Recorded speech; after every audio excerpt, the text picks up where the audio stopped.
around 6,000 tam ka bakibawan, but kita kide ki register, ki bala register hapo ka entry point ka ba ka sarkar ka labu kerpang. But yakin kin 2,000 lai hajar tam ni advice yaki ba kin le ya ka self quarantine. But ya kata kita continue menta, but kan kut yaki ru hadu khat saus ni samples sent to Nikrims 52. And all 52 is negative. Haduk menta ngi ka stok kabiang, ngamong ba kambiang ka stok. Henrei ka jing kalong ba, kalong unregulated. Ka jing ya supply, kalong unregulated namat pitip hi. Ba kani ka day ka open market. Habang yung ka open market, bunsin ka government hangi siya kam don tan ka rule jong ka, ban control, leni ban ong ba pitit tangata, leni tit tangata. Tinray haka ni ka crisis ka bamanda, ka banging iya hap nakaliang ko government ni step in, ban pentik na ba kanum don ka shortage ka stock, number 2 pada ba uway pa kuway kalong yin, kiday ban yo khao jong ki, yakani ni step in na ka sarkar, kumno ban pentik na ba ka stock kan don, ha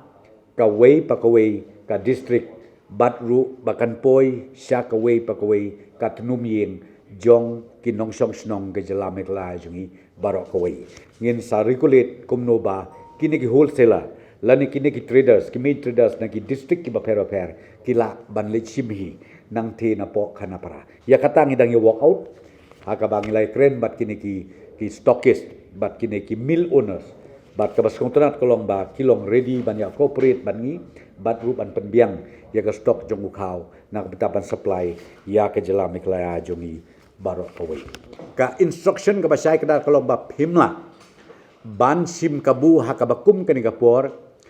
ba phin su kentiu khle bi ya ka marbam ya ka dor jong ka marbam mardi. Katkum ka MRP ka bamut inthet bet katkum ka MRP. All the respective MLAs to utilize this amount up to the tune of 25 lakhs, be it in kind, be it in cash, whatever, be it by cash, be it in kind, we leave it to the wisdom of all the respective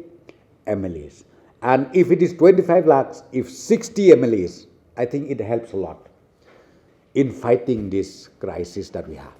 Apilem yakipaj ba nong snong jong jalam ni kala barok kawai bakin kan maud kerpang ha kajing duai ya kini ki officers jongi ya kini ki nong tray ki jongi ki batray menta made batski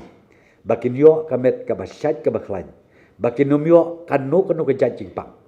khnang ba nga ong ipi bangila ban syakri khnang ba ka ka bangi thmu ka ka bangi mut na kamenta jong kajing ba upaj ba barok kawai kanlong kabayaj bet kabayaran